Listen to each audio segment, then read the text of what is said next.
জীবন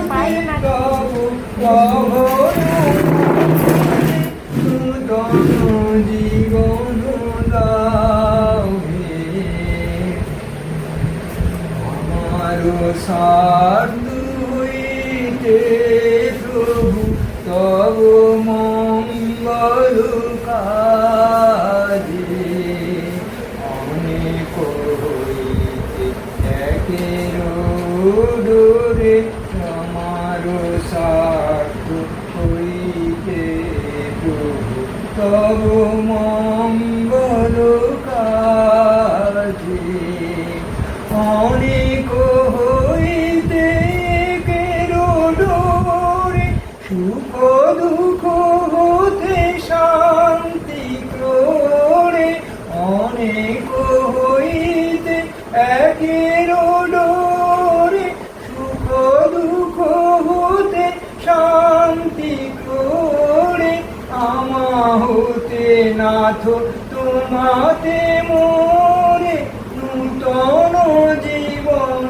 দাও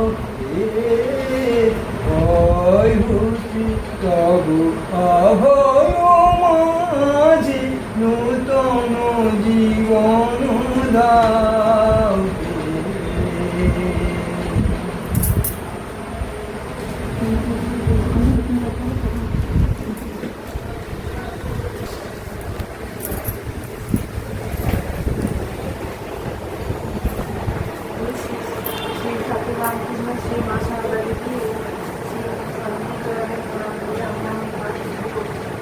আমি মা সকলের মা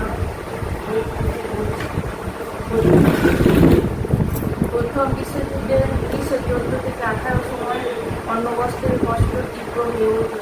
দরিদ্র মেয়েরা লজ্জা নিবারণের জন্য ন্যূনতম বস্ত্র জোটাতে পারছিল না। বস্ত্রাভাবে মেয়েরা আত্মহত্যা করছে শুনে সীমা অধীরভাবে বলে উঠেছিলেন, ওরা কবে যাবে গো, কবে যাবে গো। তারপর শান্ত হয়ে বলতে লাগলেন, তখন ঘরে ঘরে চরকা ছিল, খেতে কাপাস চাষ হতো, সকলে সুতো কাটত, নিজেদের কাপড় নিজেরাই করিয়ে নিত, কাপড়ের অভাব ছিল না। কোম্পানি এসে সব নষ্ট করে দিল। কোম্পানি দেখছিল টাকা 4খানা কাপড় 1খানা পাও, সব বাবু হয়ে গেল, চরটা উঠে গেল। এখন বাবু সব কাবু হয়েছে। কোয়ালাপাড়া আশ্রমে তাঁত ও চরকার কাজ দেখে সীমা বলেছিলেন, আমাকেও 1খানা চরকা এনে দাও, আমি সুতো কাটব। স্বদেশী আন্দোলনের নেতা কর্মীরা অধিকাংশই স্বামী বিবেকানন্দের বাণী ও আদর্শের দ্বারা অনুপ্রাণিত ছিলেন। বিবেকানন্দের অবর্তমানে সীমা পরোক্ষ হয়ে উঠেছিলেন তাদের অনুপ্রেরণার উৎস। কারাগার থেকে মুক্ত পেয়ে দলে দলে তারা সীমাকে প্রণাম করেছিলেন। সীমা তাদের দেখে বলেছিলেন, ছেলেরা কি নির্ভীক, দেশের মধ্যে কি পরিবর্তন এসেছে। সকলেই বলছে তারা স্বামীজির শিষ্য। বিখ্যাত বিপ্লবী জ্যোতির্নাথ মুখোপাধ্যায় বা বাঘাযতীন সীমায়ের কাছে নিয়মিত যাতায়াত করতেন ও আশীর্বাদ লাভ করতেন। বাঘাযতীনের ঘনিষ্ঠ সহকর্মী পঞ্চানন্দ চক্রবর্তী জানিয়েছেন, পলাতক অবস্থায় মহানায়ক জ্যোতির্নাথ 1915 খ্রিস্টাব্দে পাটনার হইতে বালেশ্বর যাত্রাকালে স্টেশনে শুনিতে পান সীমা সারদা দেবী ওই ট্রেনে কোথাও যাইতেছেন। তিনি সকল বিপদ তুচ্ছ করিয়া মায়ের কাছে ছুটিয়া যান এবং তাহার আশীর্বাদ লইয়া যান।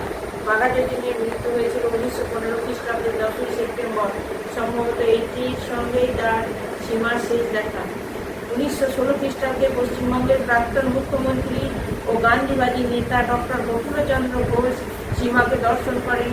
এ সম্পর্কে তিনি বলেছিলেন, আমার পরম সৌভাগ্য যে শ্রী শ্রী মা আমার মাথায় হাত রেখে সেদিন আশীর্বাদ করেছিলেন। সেদিনের স্মৃতি আমার জীবনের অক্ষয় সম্পদ। আমি জীবনে যখনই কোনো কঠিন সমস্যার সম্মুখীন হয়েছি বা এখনো হই, তখন সেই মুহূর্তটি আমি স্মরণ করি। আমি শ্রী শ্রী মায়ের চরণে মাথা রেখে প্রণাম করছি এবং তিনি আমার মাথায় হাত রেখে আশীর্বাদ করছেন। তখনকার নারী বিপ্লবীদের কাছে সীমাও ছিলেন স্বয়ং আত্মমর্যাদা স্বরূপ। সীমার জীবন তাদের পরোক্ষ শক্তি যোগাত। ভারত জার্মান ষড়যন্ত্রের সঙ্গে যুক্ত নন্দীবালা দেবীকে 1917 খ্রিস্টাব্দে পেশোয়ার থেকে বন্দী করে কাশিতে আনা হয়। অকথ্য নির্যাতন সত্ত্বেও তার কাছে থেকে কোনো স্বীকারোক্তি আদায় করা সম্ভব হলো না। তখন তাকে ইংরেজ সরকার কলকাতায় প্রেসিডেন্সি জেলে স্থানান্তরিত করলেন। এখানে নন্দীবালা দেবী আহারাদি বন্ধ করে দিলেন। পুলিশের কর্তা ব্যক্তিদের অনুরোধেও কিছু হলো না। গোয়েন্দা পুলিশের স্পেশাল সুপারিনটেন্ডেন্ট গোল্ডি তাকে প্রতিশ্রুতি দিলেন তিনি আহারাদি করলে তাকে যে কোনো ইচ্ছা পূরণে তারা রাজি হবে।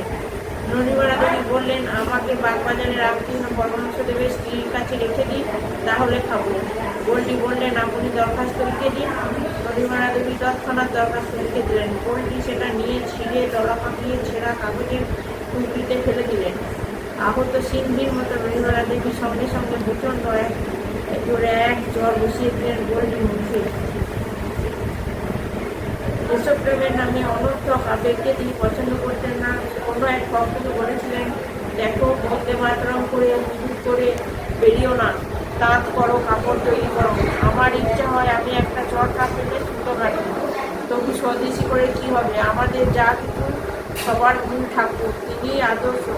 যা কিছু করো না কেন তাকে ধরে থাকলে কোনো বিচার হবে না।